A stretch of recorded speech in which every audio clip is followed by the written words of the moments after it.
बिस्मिल्लाहिर्रहमानिर्रहीम। अस्सलाम वालेकुम नाज़रीन। इब्तिदा करने अपने प्रोग्राम दी अल्लाह ताला दे बाबरकत नाम नाल के जड़ा गफूर रहीम है और दुरूद उस ज़ात अक़दस ते कि जड़ी वजह तखलीक़ कायनात है। मैं तुहाडी मेज़बान सैरिश मुनव्वर बुखारी और उस पार तुसी 92111214 साडा नंबर है, इस ते कॉल करके साडे नाल गलबात कर सकते हो, गपशप लगा सकते हो। और जिस तरह के तुहानू पता है कि मुहर्रम दा हवाला है, मुहर्रम के दिन अज 8 मुहर्रम है और ये जड़े मुहर्रम के दिन उन खास तौर पर जड़ा ते इमाम आली मकाम नाल मनसूब होन और इस हवाले नाल असीं यही कह कि इन्हां दिनां दी कदर और मंजिलत बहुत ज़्यादा वे, क्योंकि खानवादा रसूल दे उत्ते जड़ियां मुसीबतां परेशानियां जड़े मजालिम होए उस दे खातिर इन्हां दिनां नूं असीं मनाने आ ताकि असीं रहती दुनिया तक इस चीज़ नूं याद कर सकिए और बता सकिए कि हज़ूर सल्लल्लाहु अलैहि वसल्लम दे विसाल सी बाद उन्हां दे खानदान नाल जो कुछ होया उस ज़्यादती और जुल्म और बरबरीयत है और उस दे हिसाब नाल जड़ा ते साडी एक कोशिश होंदी है कि असीं गलबात भी करिए। और जिस तरह कि तुहाने देखा साडा जड़ा लोगो चलदा है पीढ़ी ते और अजकल दे दिन के हवाले नाल लिखा होया कि इस्लाम को बेदार तो हो लेने दो, हर कौम पुकारेगी हमारे हुसैन। और यकीनन ये वक्त आ गया है कि असी देखने कि चाहे ईसाई बिरादरी है, चाहे हिंदू बिरादरी है, चाहे जड़ा ते सिख होन या किसी भी अकलीती मज़हब नाल ताल्लुक रख दें, इन्हां दिनां दा बड़ा एहतराम करते हैं, सबीला लगाते हैं और उन्हां दी कोशिश होंदी है कि इमाम हुसैन नूं जड़ा ते खिराज तहसीन पेश करिए और उन्हां दी लाजवाल कुर्बानी, उन्हां दे बच्चों की लाजवाल कुर्बानी के हवाले नाल जड़ा ते इन्हां दिनां नूं खास तौर पर एहतराम नाल मनाइए। साडी भी यही कोशिश होसी कि तुसीं इन्हां दिनां दे विचकार जितना हो सके जिक्र अज़कार करो, इन्हां दिनां नूं इसी तरह बड़ा बाबरकत महीने की तरह और इज़्ज़त और एहतराम और हुरमत वाले दिनां की तरह जड़ा ते तुसीं मनाओ ताकि जिहड़ी असीं इबादत करिए उन्हां तक पहुँच सके और नाल उस दे विचकार सानू भी कोई ना कोई फ़ायदा हो सके। अपने प्रोग्राम में अगे लैके चलती हैं। जिस तरह कि तुहानू पता है इस बार मैं बैठी हाँ, मेरे नाल कोई ना कोई ज़रूर कोई पर्सनैलिटी मौजूद हो सी, क्योंकि अगर को होस्ट नहीं गा तो कोई तो ज़रूर हो सी। और जुम्मे का दिन होवे तो तुहानू खुद ही पता चल जाता है कि साढ़े स्टूडियो के विचकार जड़ा ते असी कुछ ना कुछ टिप्स और कुछ ना कुछ मैडिकल जड़ा ते फैसिलिटीज़ देने से तुहानू इत्थे मौजूद हो जाने। साढ़े कोल जड़ा इस वक्त स्टूडियो के विचकार डॉक्टर साहब मौजूद हों, डॉक्टर मोहम्मद अरशद अवान साहब होम्योपैथिक डॉक्टर हों, यकीनन किसी तारफ के मोहताज नहीं है। बारहा तुसीं साढ़े प्रोग्राम के तवसत नाल देख चुके हो, उन्होंने गुफ्तगू सुन चुके हो, लेकिन प्रोग्राम जरा अगे उर्दू लैके चलती हैं, उन्होंने गलबात भी करती हैं और देखती हैं कि आज के टॉपिक है। अस्सलाम वालेकुम सर। वालेकुम अस्सलाम सर, कैसे हैं आप? ठीक ठाक अल्लाह हैं? का करम है, बहुत शुक्रिया। आप सुनाएं, आप ठीक हैं? शुक्र अल्हम्दुलिल्लाह सर।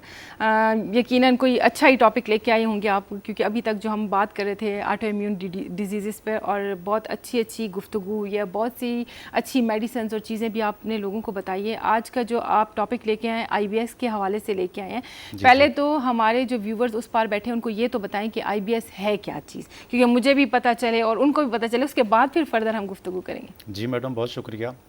IBS एक आंतों की बीमारी है जिसको जिस तरह नाम से ज़ाहिर है कि इरिटेबल बाउल सिंड्रोम हो, यानी कि आंतों का चिड़चिड़ापन। आंतों के अंदर ऐसे मसाइल पैदा हो जाते हैं कि जिसकी वजह से इंसान का हाजमा, डाइजेस्टिव सिस्टम जो है वो डिस्टर्ब हो जाता है। जब भी कोई शख्स जो IBS का मरीज़ होता है तो उसके पेट में मरोड़ पैदा हो जाते हैं, पेट में दर्द हो जाता है, स्टूल कभी सख्त होता है, कभी नरम होता है, कभी डायरिया होता है, कभी कब्ज़ होती है। तो जिसकी वजह से बहुत सारे बीमार बड़े परेशान होते हैं। बहुत सारे मरीज़ों को तो इसके हवाले से आगाही नहीं है और उनको पता ही नहीं है, उनके साथ ये सिलसिला चल रहा होता है। बहुत सारी दवाइयाँ खाते रहते हैं लेकिन उनको फ़र्क नहीं पड़ता है, क्योंकि ये एक IBS एक ऐसी बीमारी है कि जिसका इलाज मेरे ख़्याल में पूरी दुनिया में कहीं पर भी मुमकिन ही नहीं है, क्योंकि इसकी बहुत सारी वजूहत होती हैं, काजेटिव फैक्टर होते हैं, मसाइल होते हैं और रेगुलर मुख्तलिफ़ किस्म के एंटीबायोटिक मरीज़ खाते रहते हैं लेकिन उनको फ़ाका नहीं होता है। चूँकि मैं होम्योपैथिक डॉक्टर हूँ और होम्योपैथिक के हवाले और होम्योपैथिक इलाज के हवाले से इस प्रोग्राम में आगाही देता हूँ। अल्हम्दुलिल्लाह होम्योपैथिक में इसका बेहतरीन इलाज किया जाता है। बहुत सारे मरीज़ सेहतयाब हो जाते हैं, कुछ होम्योपैथिक से भी सेहतयाब नहीं होते हैं, लेकिन मैक्सिमम मरीज़ जो हैं वो ठीक हो जाते हैं। तो होम्योपैथिक के हवाले से ही आज के इस प्रोग्राम में आगाही देंगे और रिसर्च से भी बताएँगे कि IBS क्या चीज़ होती है, इसमें क्या मसाइल होते हैं और क्या तकलीफ़ें होती हैं। हमारे साथ जुड़े रहिएगा, इंशाल्लाह आपको प्रोग्राम सुन के IBS के हवाले से, ट्रीटमेंट के हवाले से सारी चीज़ें आपको मिल जाएंगी इंशाल्लाह। जी डॉक्टर साहब, IBS का आपने बता दिया कि आंतों का चिड़चिड़ापन या आंतों से रिलेटेड बीमारी है। आप इसमें बताइएगा कि इसकी इकसाम कितनी है, कितनी किस्में हैं इसकी, और उनकी तशखीस के हवाले से बताइएगा कि क्या उनमें फ़र्क क्या होगा। हाँ देखें, IBS जो है इसकी जो मेन इकसाम है, जिस तरह के IBS-D यानी IBS-D से मुराद डायरिया, IBS-C से मुराद कॉन्स्टिपेशन और IBS-M इससे मुराद मिक्स यानी कभी दस्त और कभी कब्ज़। तो ये IBS की वो इकसाम है जो मुख्तलिफ़ मरीज़ों को होती हैं, जो पूरी दुनिया में इसकी वजह से बहुत सारे मरीज़ परेशान होते हैं और उनका डाइजेस्टिव सिस्टम जब डिस्टर्ब होता है तो बहुत सारे मिनरल और न्यूट्रिशन जो होते हैं वो ऑब्ज़र्व नहीं होते हैं, जिसकी वजह से बॉडी के अंदर कमज़ोरी पैदा हो जाती है और मरीज़ इसकी वजह से परेशान रहता है। तो ये 3 किस्म की जो कॉमन मर्ज़ पाई जाती है, 3 अक़साम, यानी डायरिया, कॉन्स्टिपेशन और मिक्स से मुराद कभी नर्म और कभी सख्त पेट जो होता है, तो उसकी वजह से काफ़ी मरीज़ परेशान होते हैं। अच्छा डॉक्टर साहब, ये तो आपने बता दिया कि ये मतलब इसकी 3 इकसाम हैं और 3 इकसाम के हवाले से आपने गुफ्तगू की। आप ये बताइएगा कि तशख़ीस कैसे होगी, कैसे पता चलेगा कि बंदा IBS का मरीज़ है? क्योंकि ये तो कॉमन सी चीज़ होती है, कभी इंसान कुछ खाता पीता है, मवाफ़िक नहीं आता, डायरिया हो जाना या कॉन्स्टिपेशन के भी अक्सर लोगों को मसाइल रहते हैं। कौन सी ऐसा पॉइंट होगा कि जिस पे मरीज़ को चाहिए कि उसको फ़ील कर लेना चाहिए कि मैं IBS का मरीज़ हूँ और मुझे किसी डॉक्टर को कंसल्ट करना चाहिए? हाँ, देखें, ये बिल्कुल सिंपल सा है।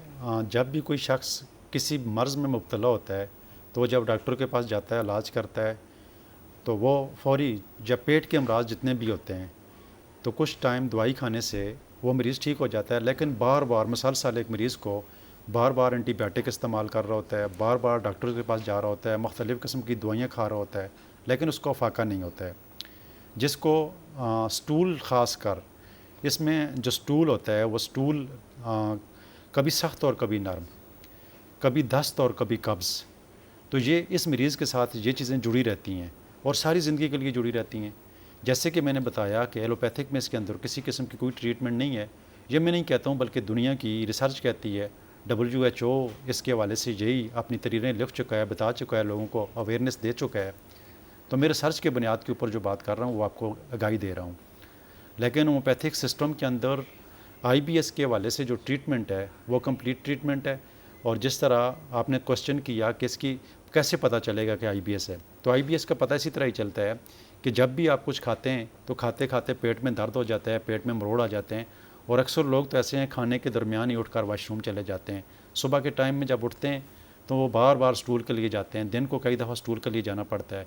खुल के स्टूल नहीं होता है, मैदा खाली नहीं होता है, आंतें खाली नहीं होती हैं।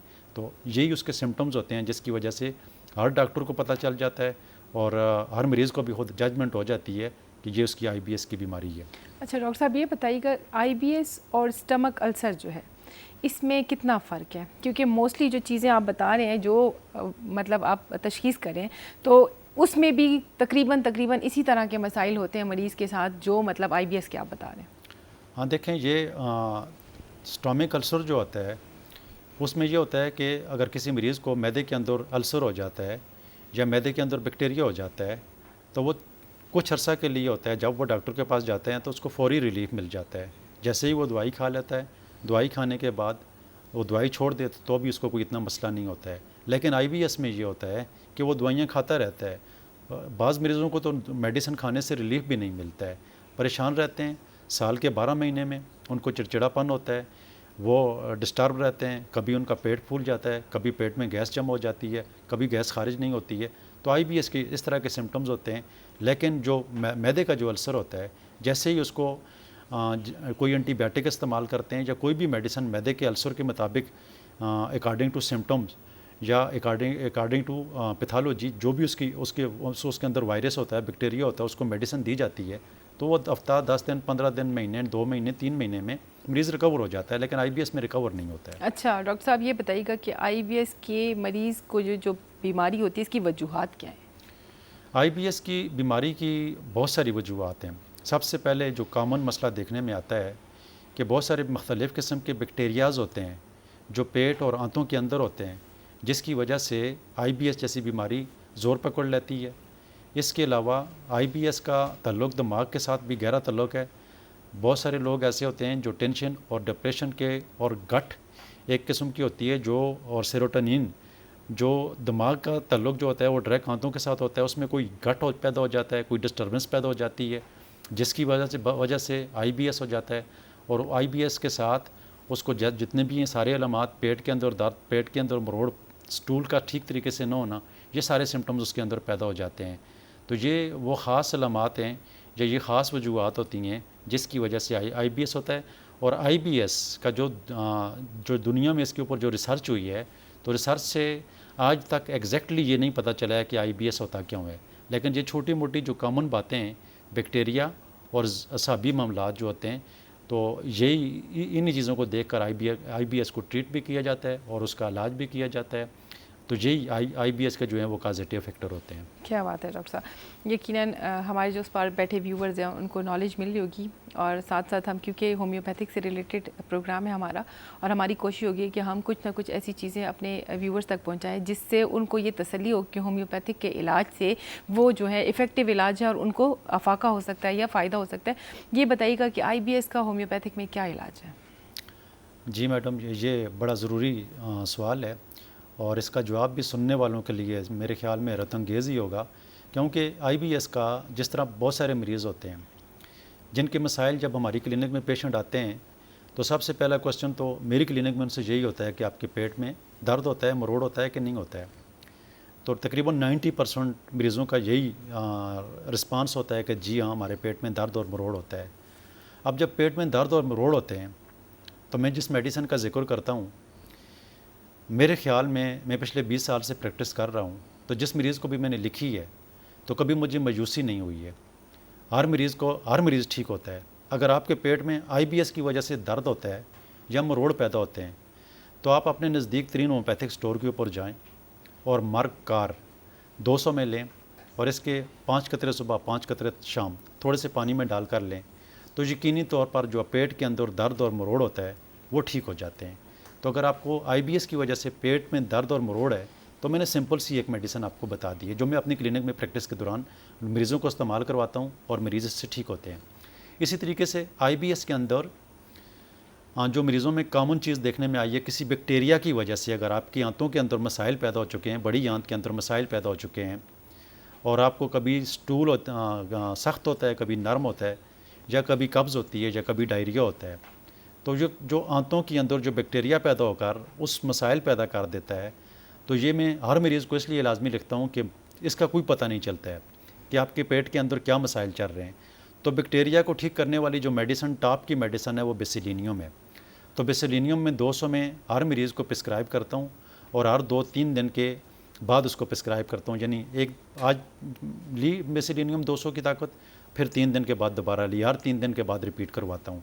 तो अगर आपको IBS का मसला है, तो ये दूसरी मेडिसिन जो है ये मैं हर मरीज़ को लिखता हूँ, तो आप भी लेकर इस्तेमाल कर सकते हैं। अगर आपको IBS का मसला है, तो अल्लाह ताला के फजल से बहुत सारे मरीज़ इन 2 मेडिसिन से भी ठीक हो जाते हैं।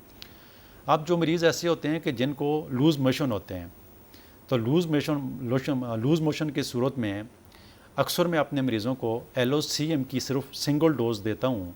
तो सिंगल डोज़ से हमारी क्लिनिक में आने वाले 80% मरीज़ जो होते हैं, और LOCM की एक डोज़ लेने से कम्प्लीटली ठीक हो जाते हैं। उनका जो डायरिया होता है फौरी ठीक हो जाता है, और दोबारा उनको डायरिया, यकीनी तौर पर बहुत सारे मरीज़ ऐसे होते हैं कि जिनको दोबारा डायरिया होता ही नहीं है, एक ही डोज़। असल में IBS में चूँकि ऐसे मसाइल होते हैं कि जब कोई शख्स किसी को डायरिया होता है, और वो डायरिया इस कंडीशन को होता है कि हर वक्त उसकी सोच और फ़िक्र जो होती है वो रेक्टम के ऊपर होती है कि कहीं मेरा स्टूल ना निकल जाए, और IBS मरीज़ों का स्टूल निकल जाता है। तो जब उनको LOCM की डोज़ दी जाती है, तो एलोज़ एक ऐसी मेडिसन है जिसके अंदर लिखा हुआ है कि इसकी मरीज़ के जहन में ये सोच होती है, ये फ़िक्र होती है कि कहीं मेरा स्टूल निकल ना जाए। तो जब LOCM की एक डोज़ मिलती है, तो इससे मैक्सिमम मरीज़ ठीक हो जाते हैं। इसी तरीके से अगर दिमाग के हवाले से देखा जाए, तो बहुत सारे ऐसे मरीज़ होते हैं जो ये गौर करते हैं या फ़िक्र करते हैं, या उन्होंने कहीं जाना होता है कि कल हमने लाहौर जाना है, तो वो रात को ही उठकर बैठ जाते हैं, चीज़ों को तैयारी करना शुरू कर देते हैं। बेचैनी होती है, बेताबी होती है, और उनको ये फ़िक्र भी होती है कि कहीं हमारा पेट में मसाइल नहीं पैदा हो जाएं, रास्ते में हम जाएंगे कैसे, तो वो इस टेंशन में रहते हैं। तो ऐसी कंडीशन में जो हमारी माइंड के ऊपर दवाई बनती है, तो वो जैलसीमियम बनती है। तो जैलसीमियम में CM की एक डोज़ देकर 200 के ऊपर मरीज़ को हर दूसरे तीसरे दिन इस्तेमाल करवाता हूँ, तो उसकी वो टेंशन और डिप्रेशन जो होती है, तो वो यकीनी तौर पर बहुत मैक्सिमम मरीज़ों की ठीक हो जाती है। अगर आपको IBS की वजह से ये मसाइल हैं, तो अपने नज़दीक तरीन होम्योपैथिक डॉक्टर के पास जाकर इसकी ट्रीटमेंट करवाएं। इसी तरीके से बहुत सारे ऐसे लोग, जिस तरह गट लग जाती है, सेरोटोनिन के मसाइल पैदा हो जाते हैं, और दिमाग का और आंतों का आपस में जो कंटेक्ट होता है वो ख़त्म हो जाता है, तो इसके लिए हमारे पास जो बेहतरीन मेडिसन है वो इनाकार्डियम है। इनाकार्डियम की सीएम की एक ही डोज़ में देता हूँ, तो वो सीएम की एक ही डोज से बहुत सारे मरीज़ ठीक हो जाते हैं और उनका रेक्टम के मकाम पर जब स्टूल खारिज हो रहा होता है तो वहाँ पर एक डक्ट सा लग जाता है, जिसकी वजह से वो स्टूल उनका रुक जाता है और वो बार बार उनको वॉशरूम जाना पड़ता है। तो इसके लिए इनाकार्डियम सीएम की एक डोज़ या 200 में डेली भी आप इस्तेमाल कर सकते हैं। तो जो डॉक्टर हज़रात ये प्रोग्राम सुन रहे हैं तो उनके लिए ये भी यकीनी तौर पर जब ये प्रोग्राम सुन लेंगे और अपनी क्लिनिक में इस तरीके से प्रैक्टिस करेंगे तो यकीनी तौर पर उनके पास भी बहुत सारे मरीज़ यकीनन फ़ायदा भी होगा। डॉक्टर साहब ये बताइएगा, ये सिम्टम्स आपने बताए, मेडिसिन भी बताई है, ये मेडिसिन आया सिर्फ बड़े लोगों के लिए ही है या बच्चे भी इसको यूज़ कर सकते हैं, और अगर बच्चे यूज़ करेंगे तो किस एज के बच्चे जो है इसको यूज़ कर सकते हैं और उनकी जो डेली की डोजेज होगी वो कितनी होगी? ऐसा है कि ज़्यादातर IBS को अगर देखा जाए तो 15 साल से लेकर 45 साल के दरमियान और इससे ज़्यादा उम्र के लोग मिलते हैं। बच्चों में ये बीमारी बहुत कम देखने में मिलती है, और अगर किसी बच्चे के अंदर ये बीमारी होती भी है तो ना तो उसके पेरेंट्स को पता चलता है और ना उन बच्चों को पता चलता है कि उनके साथ क्या चल रहा है। तो बच्चों के हिसाब पर इसीलिए बेहतर तो यही होता है कि जब भी किसी को कोई तकलीफ़ हो तो अपने नज़दीक तरीन डॉक्टर के पास जाकर उसकी ट्रीटमेंट करनी चाहिए। तो जब बच्चों को इस तरह की बीमारी होती है तो मैं ज़्यादातर 30 ताकत में मेडिसिन का इस्तेमाल करवाता हूँ, और मेडिसिन यही होती है, उसकी ताकत ऊपर नीचे हो जाती है, लेकिन 30 ताकत में कोई भी मेडिसिन जब मैं बच्चों को देता हूँ 15 साल से कम उम्र के होते हैं तो उनको 30 ताकत में मैं इस्तेमाल करवाता हूँ। बेहतरीन सर, यकीनन हमारे जो व्यूवर्स सुन रहे हैं उनको इससे फ़ायदा होगा। आपने मेडिसिन के नाम बताए, अब ये भी बताइएगा कि बहुत से लोग बैठ के इस प्रोग्राम को देख रहे होंगे और अपने तई वो ये दवाइयाँ मंगा के और इनको यूज़ करना शुरू कर देंगे। आप इस हवाले से क्या कहेंगे कि आप सेल्फ़ मेडिकेशन, मतलब आपने बता दिया, जाहिर सी बात है, तो बंदा सेल्फ़ मेडिकेशन कर सकता है या नहीं? बेहतर तरीका यही है कि वो किसी होम्योपैथिक डॉक्टर के पास जाए और आफ्टर जो है तो एग्जामिनेशन फिर उस दवाई को जो है तो वो देखें, जो मेरा बुनियादी बताने का मकसद होता है, क्योंकि मुझे सिर्फ आम लोग ही नहीं सुन रहे होते हैं बल्कि होम्योपैथिक के बहुत सारे ऐसे स्टूडेंट हैं, बहुत सारे ऐसे डॉक्टर हैं जो मेरा प्रोग्राम सुन रहे होते हैं। उसकी बुनियादी वजह ये होती है कि मैं मुख्तलिफ़ कॉलेजेस में जाता हूँ और वहाँ पर मेरे लेक्चर होते हैं और मैं अपने क्लिनिक के जो एक्सपीरियंस है वो बयान करता हूँ, और उनको साथ में ये गाइड भी देता रहता हूँ कि जो मेरे प्रोग्राम है उसमें पूरा तरतीब से एक इलाज जो है मैं बता देता हूँ। तो उसकी बुनियादी वजह यही होती है। तो सेल्फ़ मेडिकेशन से तो हमेशा एहतियात करनी चाहिए। एक आम बंदा घर में बैठा हुआ प्रोग्राम सुन के वो अपनी ट्रीटमेंट कभी भी नहीं करवा सकता है, लेकिन हाँ, सिंपली अगर फ़र्ज़ करें किसी के पास टाइम नहीं होता है तो जिस तरीके से मैंने बताया है, अगर इस प्रोग्राम को गौर से देख कर सुन कर उसकी मेडिसिन वो समझ जाता है कि ये मेडिसिन उसकी बनती है, तो अगर वो इस्तेमाल कर भी दे तो फ़ायदा ये है कि जो पोटेंसी में बता रहा होता हूँ तो इसका साइड इफ़ेक्ट नहीं है, इसका नुकसान नहीं है, इस्तेमाल किया जा सकता है। वैसे सही ये बताइएगा डॉक्टर साहब कि IBS जो बीमारी है ये कितनी कॉमन है? मतलब जी, आपने इंटरनेशनली बहुत ये जो WHO की रिपोर्ट है उसके मुताबिक पूरी दुनिया में जितने भी लोग रहते हैं तो जो 15 से लेकर 25% लोगों के दरमियान जो है, अगर 100 लोग हैं तो 100 में 15 से 25 बंदों को जो है IBS की बीमारी, ये इंतहाई कॉमन मसला है, और 15 से 25% लोग ये काफ़ी तादाद बन जाती है, और बहुत सारे लोग इस मर्ज़ में मुब्तला हैं और परेशान भी हैं कि इसका कोई, क्योंकि उनको इलाज नहीं मिलता है, हल नहीं मिलता है, और होम्योपैथिक के हवाले से उनके पास इतनी आगाही नहीं होती है, और अगर होम्योपैथिक के पास चले भी जाएँ तो वो सही तरीके से अपने सिम्टम्स नहीं बता सकते हैं। तो अगर वो अपने सिम्टम्स सही तरीके से बता देंगे और उनकी वेल सिलेक्टेड मेडिसिन हो जाएगी तो यकीनी तौर पर होम्योपैथिक इलाज से बहुत सारे मरीज़ ठीक हो जाते हैं। अच्छा डॉक्टर साहब, ये चीज़ा सब बता दीजिएगा कि इसमें खुराक जो खाना पीना है इसके हवाले से भी कोई एहतियात करनी पड़ती है या नहीं? देखें मैडम, बहुत प्यारा सवाल आपने किया है। अभी होता है ऐसा है कि खुराक के हवाले से मुख्तलिफ़ मरीज़ों में मुख्तलिफ़ मसाइल होते हैं। जैसे कि बाज़ मरीज़ों को दूध से एलर्जी होती है, जिस तरह पिछले प्रोग्राम में हमने एक ज़िक्र किया था सीलिएक डिजीज़ के हवाले से, ग्लूटेन से एलर्जी होती है। तो बहुत सारे लोगों को ग्लूटेन से एलर्जी की वजह से भी IBS होता है। रोटी से एलर्जी होती है, मिर्च मसाले से एलर्जी होती है, आलू गोश्त से एलर्जी होती है, चावलों से बहुत सारे मरीज़ों को एलर्जी होती है। बहुत सारे ऐसे मरीज़ होते हैं जिनको सब्जियों से एलर्जी होती है, बहुत सारे ऐसे मरीज़ होते हैं जिनको किसी फ्रूट से एलर्जी होती है। तो IBS के जितने भी मरीज़ हैं उनको चाहिए कि वो नोट करें कि उनको किस चीज़ से तकलीफ़ होती है। जिस चीज़ से वो तकलीफ़ होती है उस चीज़ को पहले तो वो अवॉइड करना शुरू कर दें, और फिर जब भी अपने किसी होम्योपैथिक डॉक्टर के पास जाकर इलाज करवाएं तो उनको चाहिए कि उनको बताएं कि मुझे फ़लाँ चीज़ से एलर्जी होती है, अगर ये चीज़ मैं खाता हूँ तो मुझे या कब्ज़ हो जाती है, या डायरिया हो जाता है, दस्त लग जाते हैं, लूज़ मोशन हो जाते हैं, या डिस्टर्बेंस हो जाती है, या डिप्रेशन में चला जाता हूँ। तो ये फूड की अपनी एक एलर्जी होती है जो बहुत सारे लोगों को तंग करती है, और IBS का सबब ख्याल बनती है। रखना चाहिए। बिल्कुल डॉक्टर साहब, हम तो पाकिस्तानी हैं, हमें जिस चीज़ से मना किया जाए अल्हम्दुलिल्लाह हम तो वही चीज़ खाते हैं और हमें ऐसा ही है। अच्छा भी लगता है और हम ऐसा उस ही चीज़ को एंजॉय भी करते हैं। बेशक तकलीफ होती रहे जी, खाने के हम शौकीन लोग हैं, ऐसा ही है। तो मतलब हम तो KP से हैं भाई, हम तो खाएंगे और एंजॉय भी करेंगे। आपने डॉक्टर साहब की बातें सुनी। डॉक्टर मोहम्मद अरशद अवान साहब हमारे साथ मौजूद थे, होम्योपैथिक स्पेशलिस्ट डॉक्टर थे, और आपने इनकी गुफ्तगू सुनी। हम बहुत मशहूर हैं सर, आप आए हमारे प्रोग्राम में। इंशाल्लाह आपसे मुलाकात होती रहेगी। और जिस तरह के तुआने जी सुने अज IBS दी बीमारी के हवाले नाल साने गलबात की, यकीनन तुहानू इसका फायदा भी होसी। और अगर किसी भी बंदे नू इस तरह की कोई मसाइल हों तो उसनू चाहिए कि डॉक्टर नू कंसर्न करे। और इसी अपनेपन दे नाल मनु सैरिश मुनव्वर बुखारी नू इजाज़त देसो, बशर्ते जिंदगी वक्त मुलाकात असी तां तक अल्लाह ने के पान।